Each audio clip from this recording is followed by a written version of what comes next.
Hello guys, good afternoon. Nandito naman tayo sa ating Lolo Mini Backyard Farm. Lolo's Mini Backyard Farm. Ito na, tutuloy na natin yung ating hinarvest na organic calamansi. Yan. 50 pieces lang to eh. No? So, ganito ang ginagawa natin sa ating calamansi para hindi mabubulok. At para tumagal din siya kahit mga isang buwan. Yan. Ilalagay na natin siya sa garapon, pinipiga. Ayan. Tapos, ipe-preserve natin siya sa refrigerator. Ayan. So, tatagal yan ng isang buwan. Diba?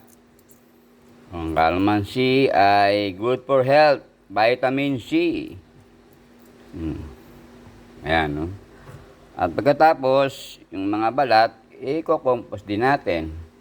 Ibabalik na naman natin sa ating organic soil. Ayan. So, paikot-ikot lang ang process, di ba? Uy! Natapon. Ulitin natin. Sayang. Diba? Lilinisin natin. Natapon. Yung buto lang yon, yung buto, di ba? Natapon eh. Ayan. Diba? Lilinisin natin. Okay. Okay. Yan, ano? Ayan. Diba? Talagang pure na pure organic. Okay.